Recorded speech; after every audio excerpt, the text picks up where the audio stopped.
মুস্তাফিজুর রহমানকে রাজকীয়ভাবে স্বাগত জানালো পাকিস্তান সুপার লিগ পিএসএল। হ্যাঁ দর্শক, পিএসএল এর ইন্টারন্যাশনাল প্লেয়ার রেজিস্ট্রেশন শুরু হয়ে গেছে 19 ডিসেম্বর থেকে, যেখানে ফাফ ডু প্লেসিস সহ বহু তারকা ক্রিকেটার আগ্রহ প্রকাশ করেছেন এই টুর্নামেন্টে অংশগ্রহণ করতে।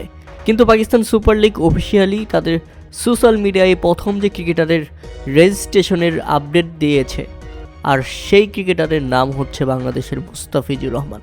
তাহলে একবার চিন্তা করেন মুস্তাফিজুর রহমান কত বড় ব্র্যান্ড হয়ে গেছে ক্রিকেটে। এবারের আইপিএলে খেলা হচ্ছিল মুস্তাফিজুর রহমান, তাই ফ্রি ক্রিকেটার হিসেবে মুস্তাফিজুর রহমানকে পিএসএলে স্বাগত জানিয়েছে পাকিস্তান।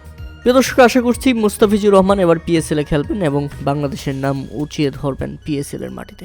মুস্তাফিজুর রহমানকে রীতিমতো গ্র্যান্ড ওয়েলকাম জানিয়েছে পিএসএল, কেননা এমন ওয়েলকাম, এমন সংবর্ধনা, এভাবে রাজকীয়ভাবে ঘোষণা আর কোনো বিদেশি ক্রিকেটারকে দিয়ে এর আগে পোস্ট করেনি পাকিস্তান সুপার লিগ।